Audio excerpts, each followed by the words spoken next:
In today's video, I'm going to teach you how to embed a video using the Easy Video Player WordPress plugin. Whether you're showcasing your latest project or sharing a tutorial, embedding a video in your WordPress site can enhance user engagement and make your content more dynamic. Let's dive straight into the process, ensuring we leave no stone unturned. First things first, we need to access our WordPress dashboard. Begin by logging into your WordPress account if you haven't already. The dashboard is essentially your control room, where you can manage aspects of your site including pages, posts, and installed plugins. Once you're on the dashboard, look for the plugins option on the left sidebar and go ahead and click on it.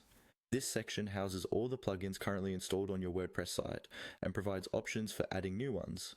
Next, we'll want to add a new plugin. To do this, click on Add New, which you'll find at the top of the plugins page. In the search bar that appears, type in Easy Video Player and hit enter. Easy Video Player is a fantastic plugin for embedding videos as it offers a clean user interface and various embedding options. If you haven't installed it yet, click Install Now. After installation, make sure to click Activate to make the plugin ready for use on your site. With the Easy Video Player now active, let's visit the site where you want to embed your video. Click on Visit Site to navigate to your website. Here, identify the specific page or post where you wish to embed the video. You'll then click on Edit Site to proceed to your WordPress site editor. Upon entering the editor, you'll want to select the block where you plan to add the Easy Video Player. Historically, WordPress uses a block system which allows for easy customization and addition of elements like videos, text, and images. Look for a shortcode block. Shortcodes are a nifty way to add complex elements onto your page without needing to dive into coding.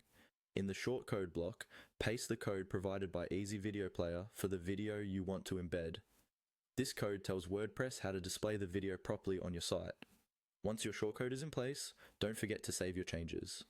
Click on Save to ensure all your hard work is preserved and reflected on your live site. Finally, click on View Site to preview your changes. If everything has been done correctly, you should now see your video beautifully embedded within the chosen page or post. Congratulations, everything is set up perfectly, and you should now be viewing the embedded video as part of your site's content. Thank you for watching today's tutorial on embedding videos with Easy Video Player in WordPress. If you found this helpful, be sure to like and subscribe for more tips and tutorials on enhancing your WordPress experience. Have a great day!